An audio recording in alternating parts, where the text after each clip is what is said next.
High বন্ধুরা, আজ আমি তোমাদেরকে দেখাবো শ্রী শ্রী কৃষ্ণের মানস ঝুলন যাত্রা। চলো যাই। আমরা চলে এসেছি বিজয়রাম ঝুলন যাত্রা দেখতে। আমরা বাইরে অপেক্ষা করছি ঘরের ভেতরে ঢোকার জন্য। এই যে গেট খুলে দিয়েছে, আমরা ভেতরে প্রবেশ করব। আস্তে আস্তে সবাই প্রবেশ করছে। কত ভিড় হয়েছে দেখুন। ভেতরে যারা ছিল তারা বেরিয়ে আসছে। এরপর আমরা ভেতরে চলে এসেছি। এ দেখো কত ভিড় হয়েছে, কত মানুষের ভিড়। এবার চালু হবে শো শুরু হবে। নমস্কার, বিজয়রাম ঝুলন উৎসব কমিটির পক্ষ থেকে আগত সকল দর্শনার্থীদের জানাই রাখি পূর্ণিমার পুণ্য লগ্নে আন্তরিক প্রীতি ও শুভেচ্ছা। ভগবান শ্রীকৃষ্ণের ঝুলন যাত্রা উপলক্ষে আমাদের এবছরের নিবেদন মানস ঝুলন যাত্রা সম্প্রীতির রাখি বন্ধন। সম্প্রীতির রাখি বন্ধন। রূপসজ্জা দাতা বাবা সাজঘর, হোসেন আলী, নেড়োদিঘি, বর্ধমান। সমগ্র অনুষ্ঠানটির পরিচালনা ও আলোক সংবাদ বাপি ঘোষ, ত্রিবেণী, হুগলি।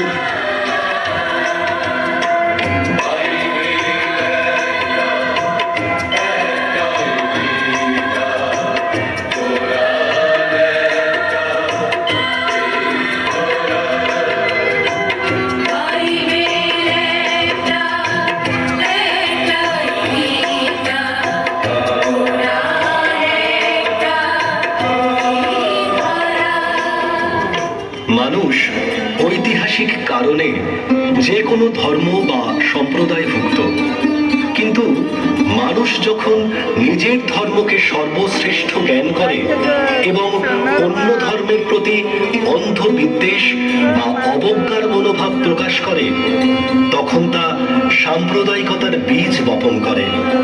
সভ্যতার একটি স্তরে সাম্প্রদায়িকতা সমাজের কাছে আজও কঠিন ব্যাধি হিসাবে প্রবাহমান। আদিম যুগে বন্য মানুষ জঙ্গল, পাহাড় ও গুহায় বসবাস করত। প্রাকৃতিক ফলমূল খেয়ে জীবন ধারণ করত।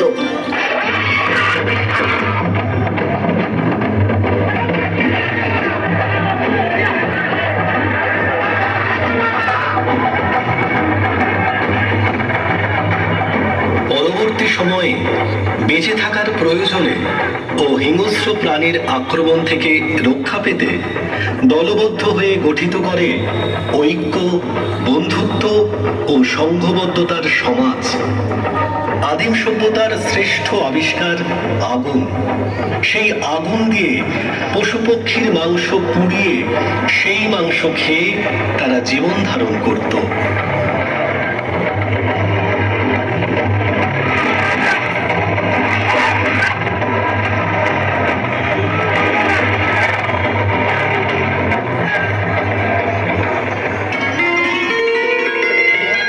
আদিম যুগের পর মানব জীবন উল্লেখযোগ্যভাবে পরিবর্তিত হয়েছে। মানুষ খাদ্য সংগ্রহ ও শিকারের উপর নির্ভরশীলতা থেকে ধীরে ধীরে কৃষি ও পশুপালন এবং বসতি স্থাপনের দিকে অগ্রসর হয়।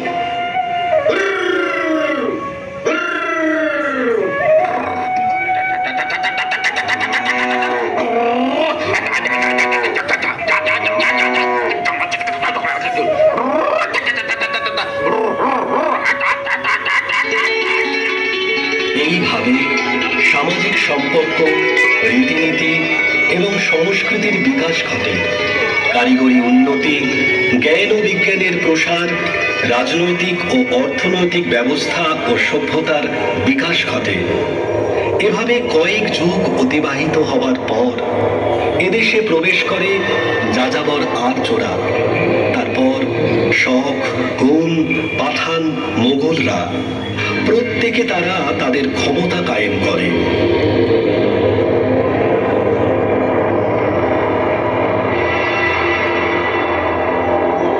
1526 সালে পানিপথের যুদ্ধ হয়। বাবর ইব্রাহিম লোদিকে পরাজিত করে ভারতে মুঘল শাসনের ভিত্তি স্থাপন করেন। মুঘল আমলে প্রথম ধর্মের নামে শুরু হয় আগ্রাসন ও সাম্প্রদায়িক সংঘাত।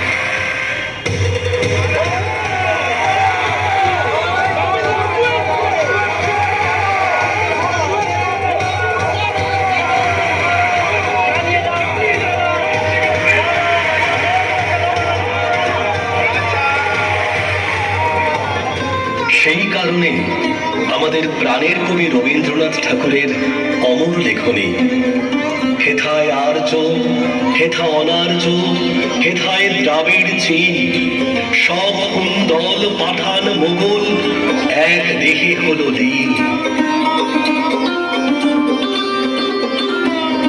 মুঘল আমলের পর ইস্ট ইন্ডিয়া কোম্পানির শাসনকাল শুরু হয়। তাদের শাসনকাল ছিল 1757 সাল থেকে 1858 সাল পর্যন্ত। 1793 সালে জমিদারি প্রথা প্রথম চালু হয়। লর্ড কর্নওয়ালিসের শাসনকালে চিরস্থায়ী বন্দোবস্ত আইনের মাধ্যমে জমির মালিকানা জমিদারের হাতে ন্যস্ত করা হয়। এই প্রথা বাংলা, বিহার, উড়িষ্যা ও বারাণসী প্রদেশে প্রচলিত ছিল। সেই সময় জমিদারদের অত্যাচারও কম ছিল না। তাদের মূল উদ্দেশ্য ছিল খাজনা আদায় করা।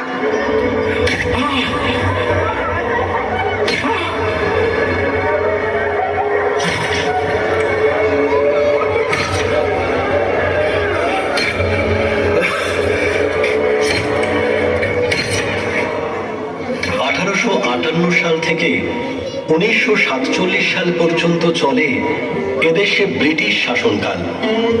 এই সময়কালে দেশের মানুষের উপর শুরু হয় চরম অত্যাচার ও নিপীড়ন।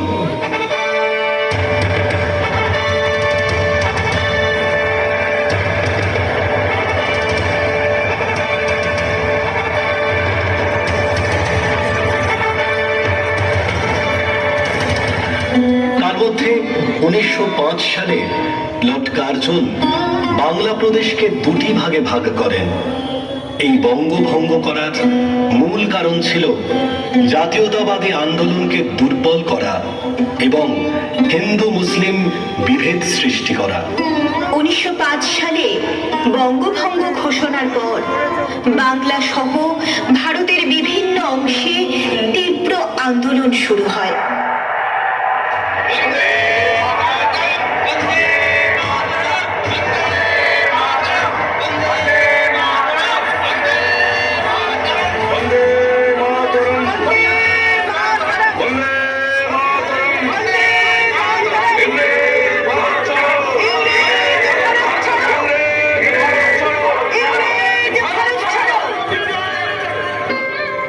এই আন্দোলন বঙ্গভঙ্গ বিরোধী আন্দোলন বা স্বদেশী আন্দোলন নামে পরিচিত।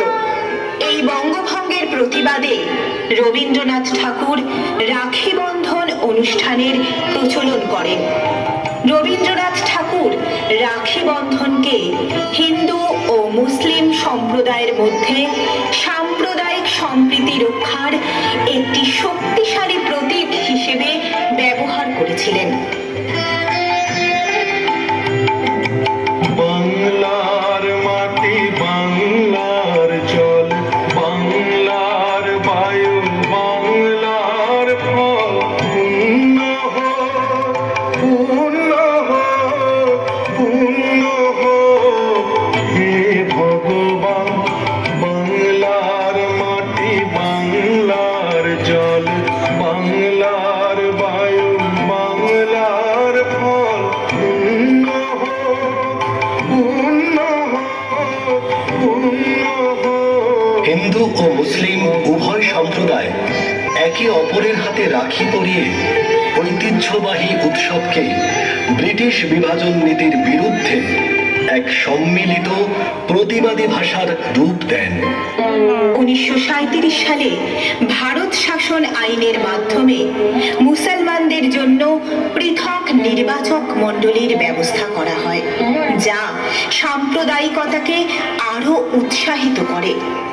শুরু হয় মারামারি, কাটাকাটি, রক্তারক্তি, যা দাঙ্গায় পরিণত হয়েছিল।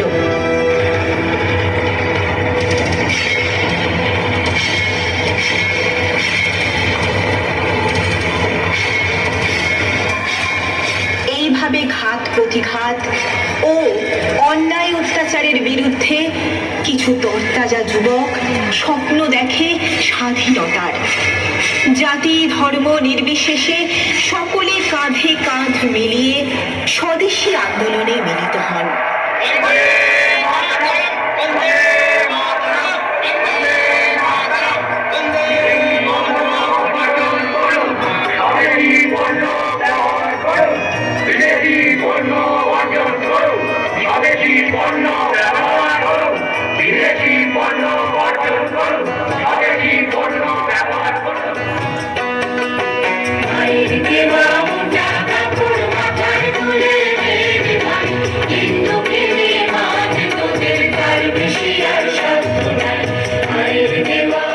অবশেষে বহু শহীদের প্রাণের বিনিময়ে ভারতবাসীর কল্যাণে 1947 সালের 15ই আগস্ট জাতির জনক মহাত্মা গান্ধীর হাত ধরে এলো আমাদের স্বপ্নের ও আন্দোলনের ফলস্বরূপ স্বাধীনতা।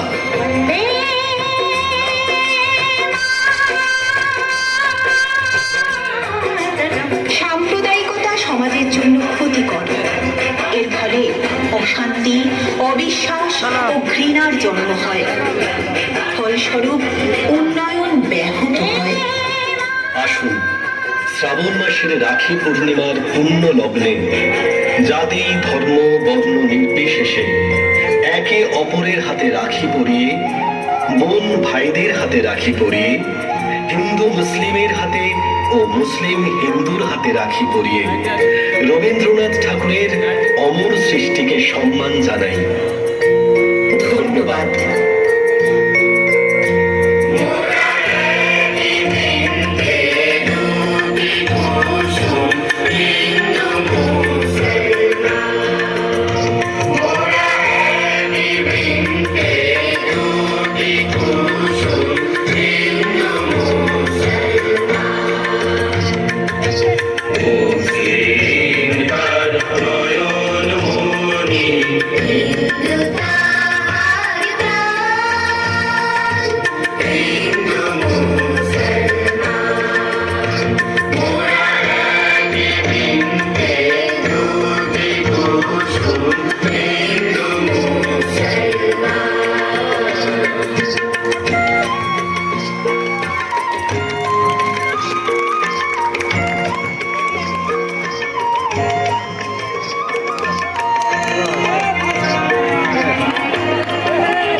আছিল কই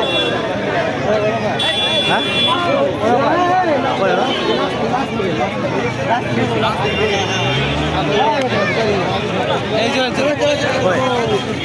এই যে চলো যাবে না বেড়াবো বেড়াতে বেড়াবো সেলফি সেলফি দেবে